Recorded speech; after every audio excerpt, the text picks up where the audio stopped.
मैं डॉक्टर देवेंद्र कुमार मिश्र, सहायक professor JLH college Majhawalia, west Champaran, department of history. बच्चे, आज हम आप लोगों से शास्त्री प्रथम खंड के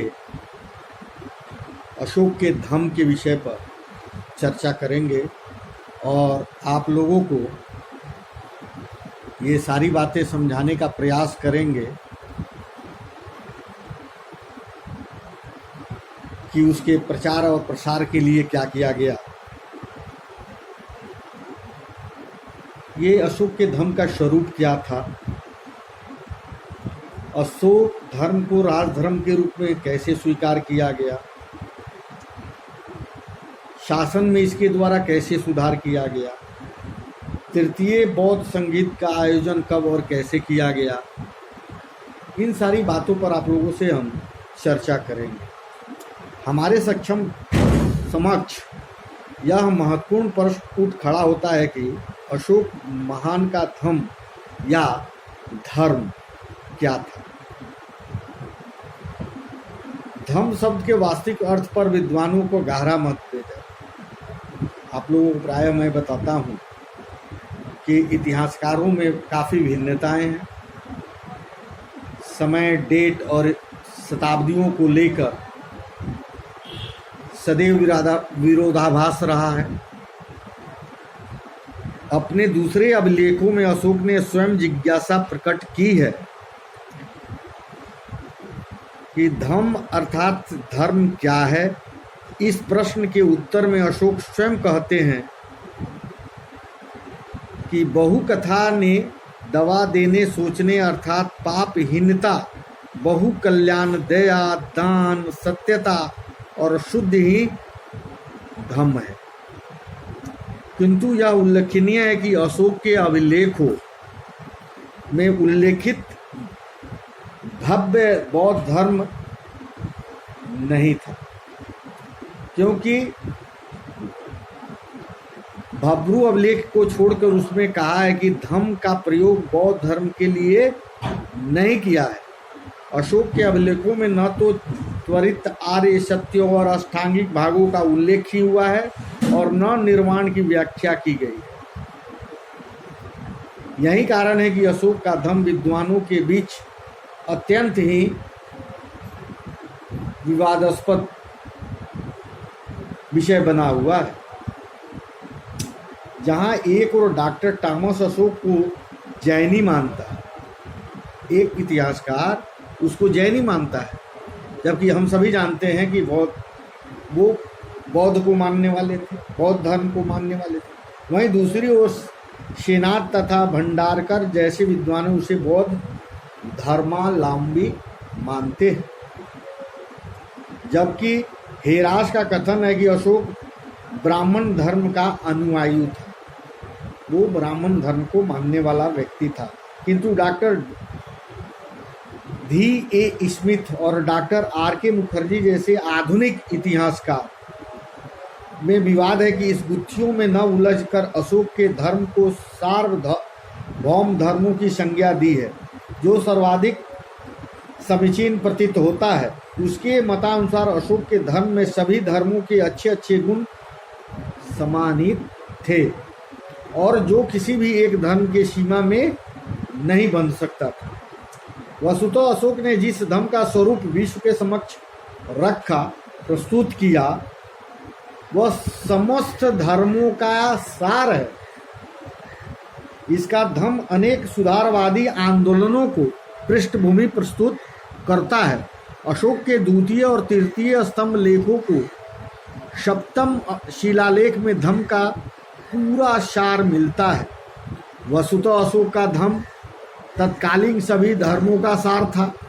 अशोक ने विभिन्न धर्मों की सम्मानित अच्छाइयों को संकलन कर उसे अपने धर्म के रूप में प्रदान किया।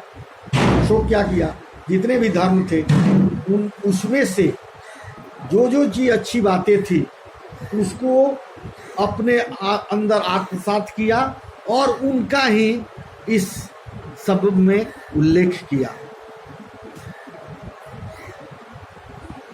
उसने क्या किया, उसमें उन्होंने बताया शिलालेख में इस प्रकार किया है: संयम, भाव शुद्धि, दृढ़ भक्ति, सोच, साधुता, कृतज्ञता, दया, दान, सत्य, माता पिता, गुरु और वृद्धजनों की सेवा तथा बंधु बांधव, ब्राह्मणों, दीन दुखियों आदि के प्रति दान तथा उचित आदर सत्कार देना। जो बच्चे अपने माता पिता की देखभाल नहीं करते, गुरुजनों का आदर नहीं करते, वो कभी सफल नहीं हो सकते। इसलिए गुरुजनों का आदर करना, माता पिता की सेवा करना, दीन दुखियों की सेवा करना, जो लोग नीडी हैं उनकी मदद करना, ये सारी बातों का उन्होंने जिक्र किया। उसके धर्म का मूल उद्देश्य मानव जाति का नैतिक उत्थान करना था। क्या वो था? ये नैतिक उत्थान, मानव का जो नैतिक पतन हो रहा था, उस नैतिक पतन को रोकना और उसका उत्थान करना ही उनका मकसद था। उसके धर्म या धर्म को इस सार्वभौम या विश्व धर्म की संज्ञा दे सकते हैं। जैसा कि R.K. मुखर्जी ने भी लिखा है कि अशोक का धर्म जीवन तथा विचारों के आधारभूत सिद्धांतों का समन्वय था, जो आज भी सर्वमान्य है तथा जिसे समस्त मानवता पर लागू किया जा सकता है। इस तरह के विचार भंडारण एवं डॉक्टर स्मिथ जैसे विद्वानों ने भी व्यक्त किए हैं। सही अर्थ में अशोक का धम्म आचरणों का विधान है। क्या है उसका धम्म? क्या है? आचरणों का विधान है। अशोक ने अपने तृतीय स्तंभ लेख में धम्म का अर्थ स्पष्ट करते हुए लिखा है कि असिनिवो अर्थात पापो, उग्रता, क्रोध, मान, ईर्ष्या, द्वेष आदि से मुक्ति पाना ही वास्तविक धन है। किसी के प्रति दुर्भावना नहीं रखिए, किसी से द्वेष नहीं रखिए, किसी के प्रति क्रोध नहीं कीजिए, अपने आप में उग्रता नहीं कीजिए, किसी तरह का पाप नहीं कीजिए, यही वास्तविक धर्म है। इस तरह अशोक के मनोवांछित धर्म में दो पहलू एवं व्यवहारिक और सैद्धांतिक है। अशोक महान का धर्म की सबसे बड़ी विशेषता सहिष्णुता की भावना थी, सहने की। उसका 12वीं शिलालेख उसकी धार्मिक सहिष्णुता का प्रत्यक्ष प्रमाण है, जिसमें उन्होंने कहा कि जो मनुष्य अपने धर्म को प्रतिष्ठा में वृद्धि करने के लिए उत्सुक रहता है, वास्तव में अपने धर्म का निरादर करते हुए उसे हानि पहुंचाता है। धर्म के सहारे कभी भी अपनी प्रतिष्ठा को बढ़ाने का जो प्रयास करता है, वास्तव में वो अपने आप को गिराता है। सब धर्मों का सार है कि दूसरे धर्मों को भी आदर करना चाहिए। किसी भी धर्म में ये बात नहीं है कि दूसरे धर्मों को आप अपमानित करें, उसके धर्म को नहीं माने, उसके धर्म के विचारों से आपकी व्यवस्थाएं अलग हो सकती हैं, उसके मत भिन्न हो सकते हैं, लेकिन सभी के लिए अपने अपने धर्म सर्वोपरि है और उस सबों का सम्मान करना हमारा कर्तव्य बनता है। बौद्ध धर्म को राजधर्म के रूप में स्वीकार करना, बौद्ध धर्म को अंगीकार करके पश्चात अशोक ने इसे प्रचार का बीड़ा उठाया। उसने प्रयत्नों के फलस्वरूप कुछ ही वर्षों में धर्म प्रचार अपने उत्कर्ष पर पहुंच गया। उसने इसका प्रचार प्रसार सब जगह करने लगा। थोड़े ही दिनों में उसके प्रचार प्रसार से इसका काफ़ी प्रचार और प्रसार हुआ। इसकी लोकप्रियता को देखते हुए अशोक बौद्ध धर्म के राजधर्म के पद पर प्रतिष्ठित किया। शीर्ष को साम्राज्य भर से बौद्ध धर्म की लोकप्रियता में 4 चंद्र लग गया। कालांतर में अशोक के उत्तराधिकारियों के शासन काल में भी यह धर्म राजधर्म के रूप में प्रतिष्ठित रहा। अशोक के बाद भी जो शासक आए उसको राजधर्म के रूप में इसका स्थान दिया। बौद्ध धर्म सिद्धांत रूप से अनुरूप सम्राट द्वारा स्वरूप को डालना, स्वयं को बौद्ध धर्म के समस्त आदर्शों और सिद्धांतों के अनुरूप डालकर अपनी प्रजा को समक्ष अशोक सम्राट ने अपने जीवन को उदाहरण स्वरूप प्रस्तुत किया। उसने समस्त हिंसात्मक आरोप कानून बनाकर निषिद्ध कर दिया। राजकीय सैर और शिकार पर प्रतिबंध लगा दिया। क्या किया? उसने एक कानून बनाया। कानून बनाकर कोई भी हिंसा करने पर रोक लगा दिया और कोई भी आदमी जंगलों में जाकर शिकार नहीं कर सकता है। इन सब चीज़ों पर अशोक ने प्रतिबंध लगाया। सम्राट ने स्वयं तीर्थ स्थलों की यात्राएं करनी शुरू कर दी। क्या किया? इन सारी चीज़ों पर हिंसा करने पर रोक लगाने के पश्चात उसने धर्म के प्रचार के लिए और बहुत से तीर्थ स्थलों का उसने यात्रा करना प्रारंभ कर दिया। इन कारणों से जनसाधारण पर बहुत ही अच्छा प्रभाव पड़ा और बड़ी संख्या में लोग इस धर्म के स्वीकार करने लगे। शासन में इसके द्वारा सुधार होने लगा। अपने धर्म को लोकव्यापी बनाने के लिए उसने अपनी शासन व्यवस्था में क्रांतिकारी सुधार लाए। सर्वप्रथम उसने राजूकों, प्रशंसकों और युक्तों को जनता के धर्मनिरपेक्ष करने के लिए प्रति 5 वर्ष पर संपूर्ण साम्राज्य में दौरा करने की आज्ञा दी, हर 5 वर्ष पर। इसके लिए वह महापात्र नामक एक विशेष पदाधिकारी की नियुक्ति भी की गई। इन पदाधिकारियों का कार्य साम्राज्य के हिंसात्मक प्रवृत्तियों को रोकना था, असंगत सामाजिक प्रक्रिया को समाप्त करना था। स्त्रियों के नैतिक उत्थान के लिए भी उन्होंने प्रयत्न किए। इन कदमों के फलस्वरूप सम्राट ने अपने उद्देश्य में आशातीत सफलता की प्राप्त की और जो भी उनका उद्देश्य था उसमें अशोक सफल हुए। वो इस धम्म के माध्यम से सारे पापों को, सारे दुराचारी भावनाओं को त्याग करने का एक निश्चय किया और जो भी घर में प्रदेश में जो हिंसा होती थी उसको बंद करने का काम किया।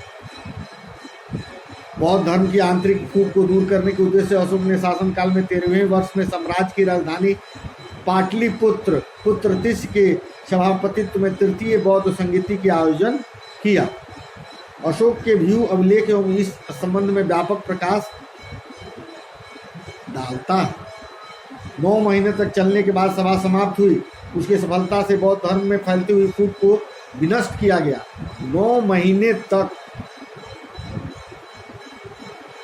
ये सभा चलती रही, विचार विमर्श होता रहा और उसकी सफलता में बौद्ध धर्म में जो फूट आ गई थी, जो विचार भिन्नता आ गई थी, उसको दूर किया। यद्यपि कुछ विद्वानों ने संगीत की ऐतिहासिकता पर संदेह भी व्यक्त किया है, जो तर्क संगत नहीं प्रतीत होता है, क्योंकि वास्तव में इसी सभा के बाद विदेशों में बौद्ध धर्म के प्रचार प्रसार की संख्या बढ़ी और विदेशों में दूत भेजे गए। इस तरह अशोक का धम्म विजय के स्वरूप को साकार करने का मार्ग प्रशस्त हुआ। तृतीय बौद्ध संगीत की सफलता के बाद अशोक महान ने बौद्ध धर्म के प्रचारक अपने दूत भेजे। अशोक के दूसरे, 5वें और 13वें शिलालेख में उन प्रदेशों के नामों का ज्ञान होता है जहां उनके दूत धर्म प्रचार के उद्देश्य से भेजे गए थे। पुनः बौद्ध साहित्य में भी यह सिद्ध होता है कि अशोक ने धर्म प्रचार के लिए विदेशों में अपने दूतों को भेजा था। कई देशों में उसने अपने दूत को भेजे। उसने अपने भिक्षुओं को, धर्म महामत्यों को, उपदेशकों को, यहाँ तक कि राज परिवार के सदस्यों को भी लंका, जाया, सुमात्रा, चीन, जापान, एशिया माइनर, यूनान, मिस्र आदि देशों में भेजा गया। राज परिवार के सदस्यों में अशोक के पुत्र महेंद्र एवं पुत्री संघमित्रा ने भी प्रचार विदेशों में जाकर किया। अशोक सम्राट ने अपने हाथों से बोधि वृक्ष की टुकड़ा काटकर उसे अपने मित्र लंका नरेश तिश की सेवा में भेजा था। लंका नरेश के पास उसने एक बोधि वृक्ष के टुकड़े को काटकर लंका नरेश के पास भिजवाया था, जिसे वहां अनुराधपुर में महाविहार में लगाया गया। अशोक मंदिदम को गंधार और कश्मीर महादेव को महामंडल महारक्षित और पवन तथा धर्म रक्षित आपाहान हिमाचल प्रदेश, महाधर्म रक्षित को महाराष्ट्र, रक्षित को बनवासी तथा सोन को उत्तरा सोनभूमि देशों में बौद्ध धर्म के प्रचार प्रसार के लिए भेजा गया। कहना ही नहीं था अपितु जहाँ जनहित का कार्य भी संपादित करना था। अशोक के धर्म प्रचारकों को भेजा जाना मानव इतिहास में एक महत्वपूर्ण घटना थी। अशोक ने पहले लगभग 250 वर्षों तक बौद्ध धर्म गंगा की घाटी तक ही सीमित रहा और उसकी हैसियत हिंदू धर्म के एक संप्रदाय को ही रही। एक स्थानीय संप्रदाय को विश्व धर्म के परिणत करना, एक छोटे से धर्म को पूरे विश्व में परिणत करना अशोक का ही काम था। अपने साम्राज्य में धर्म को लोकप्रिय बनाने के उद्देश्य से अशोक ने कई सराहनीय कदम उठाए। सर्वप्रथम उसने धर्म के आदर्शों को आम जनता को प्रेरित करने का हर संभव प्रयत्न किया तथा उसके जीवन में सुखमय बनाने की चेष्टा की। इसको आप अपनाइए, अपने जीवन को श्रेष्ठ बनाइए। जहाँ वे असहायों और जरूरतमंदों के बीच दोनों हाथों से दान दिया करते थे, सम्राट के अलोकप्रिय पशुवध को अब सर्वथा वर्जित कर दिया गया। इसके सब कार्यों में शीघ्र ही बौद्ध धर्म देश का और विदेशों में भी लोकप्रियता हासिल करने लगा तथा अशोक महान ने धर्म विजय का कामना लगाकर सकार सी हो चली। धर्म की लोकव्यापी बनाने के लिए सम्राट अशोक के समाज में व्याप्त उन सभी प्रथाओं को वर्जित कर दिया जो धर्म विरोधी थे। उसके धर्म लेखों से विदित होता है कि उसने एक नहीं अनेक उत्सव और सामाजिक प्रथाओं को बंद कर दिया जो धर्म के आदर्शों पर प्रहार करते थे, जो धर्म को आहत करते थे। उन सारी चीज़ों को अशोक ने बंद कर दिया। ऐसे धर्मार्थ तथा देवी दृश्य दिखलाने जाने वाले जिससे जनसाधारण में धर्म के प्रति रुचि बढ़े, राज्य की ओर से धर्म ग्रंथ को व्यवस्था की गई। इस सब कार्यों में बौद्ध धर्म अनुयायियों की संख्या अप्रत्याशित रूप से वृद्धि हुई। आज आप अभी भी हम देखते हैं कि हमारे देश के साथ साथ विदेशों में भी इस धर्म को मानने वाले बहुत से लोग हैं। उसकी दानशीलता, इन सब बातों पर और भी आगे हम चर्चा करेंगे। धन्यवाद।